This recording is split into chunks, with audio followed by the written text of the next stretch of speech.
আসসালামু আলাইকুম, আমি নুসরাত জাহান ওয়েলকাম করছি আমার ইউটিউব চ্যানেলে। আজকে আপনারা যে ভিডিওটি দেখতে পাচ্ছেন, ভিডিওতে যে মেয়েটিকে দেখতে পাচ্ছেন, সে একজন বুদ্ধি প্রতিবন্ধী। তার সাথে ঘটে গিয়েছিল এক অলৌকিক ঘটনা। তিনি জানান তিনি অন্তঃসত্ত্বা, 5 মাস 5.5 মাসের তিনি অন্তঃসত্ত্বা। এমত অবস্থায় কি করা যায়, তিনি কাঠালিয়া থানায় গিয়ে অভিযোগ জানান তার মাকে সাথে নিয়ে। তিনি জানান তার সাথে এই কাজ কে করেছেন। তার সাথে এই কাজ করেছেন কাঠালিয়া জেলায় জমাদারহাট গ্রামের হুমায়ুন। হুমায়ুনের বাবার নাম কুদ্দুস খান। কুদ্দুস মিস্ত্রি নামে তিনি বেশ পরিচিত।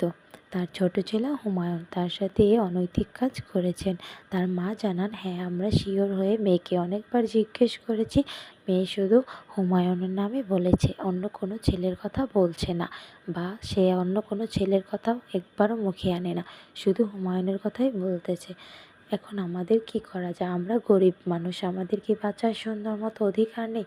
আমার মেয়েকে নিয়ে আমি এখন কিভাবে বাঁচবো?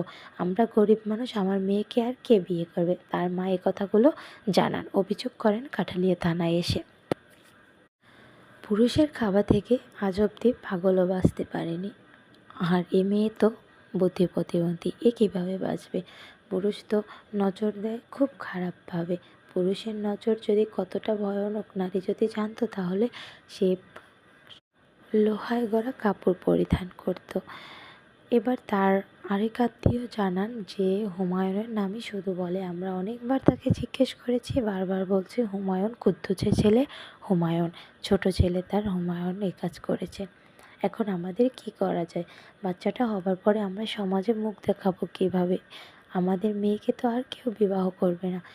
অবশ্যই আপনারা এই সম্পর্কে মতামত জানাবেন, আপনাদের মতামতগুলো, যে এখন কি করা উচিত।